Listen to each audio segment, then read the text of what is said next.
बड़े चिंतित हुए, क्योंकि बड़ी तपस्या के बाद ऐसा पुत्र हुआ और 5 वर्ष जिएगा। प्रारब्ध 5 वर्ष का था। तो उनका मनुष्य जन्म केवल प्रारब्ध के अधीन नहीं है, उपाय के भी अधीन है। कर्म का मतलब उपाय भी करें हम उसका।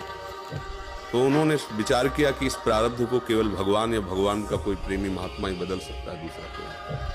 तो जैसे जैसे वो सयाने होते गए, एक एक दिन वो नोट करते, पिता है जब वो थोड़ा सा 3-4 के बीच की अवस्था है तो उनका बेटा मेरी एक बात मानो, ये गंगा के किनारे जितने भी कोई ऋषि महात्मा संत दिखा, सबको साष्टांग प्रणाम करो। अब वो बालक थे, अब संतों को प्रणाम करने की उन्होंने, क्योंकि जानते थे कि संतों की कृपा दृष्टि पड़ जाए तो प्रारब्ध का नाश हो सकता है।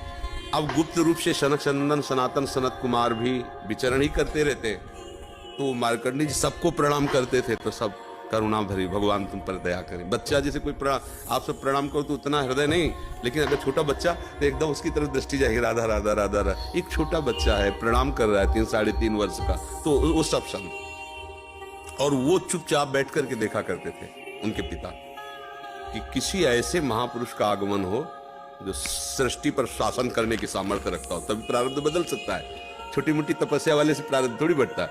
उन्होंने देखा ये चारों तो कुमार हैं, सनक सनंदन सनातन सनत कुमार, जो साष्टांग किया तो वो एकदम, वो भी 5 वर्ष की अवस्था में रहते हैं हर समय। उन्होंने कहा चिरंजीवी भव। बस वो खड़े हो गए, बोले महाराज ये अभागा चिरंजीवी लायक नहीं है, इसके प्रारब्ध में 5 वर्ष की आयु लिखी और चौथा भी पूर्ण होने जा रहा है, कुछ समय का जीवन है। सनकादिक ने कहा जो चिरंजीवी भव तो चिरंजीवी भव, हमने उसका भाग्य देख के थोड़ी बोला, उसका आचरण देख के बोला।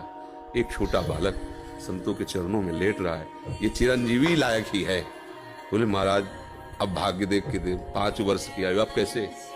तो उनका हम वो तिथि वो तारीख तुम निकालना और उस तारीख को हम भी आएंगे, भगवान शंकर के मंदिर में भगवान शंकर के लिंग को ऐसे गले लगवा के बैठालना, हम भी वहीं रहेंगे, देखते हैं कैसे मृत्यु ले जाएगी इस बालक को। ऐसा ही हुआ। अब संतों के बताए हुए मार्ग पर चलने वाले का मंगल ही होता है। तो वैसे चारों कुमार वहां विराजमान गुप्त रूप से, धर्मराज पधारे, यमराज के रूप में नहीं, धर्मराज के रूप में, क्योंकि पर वो ये दृश्य देखकर घबरा गए।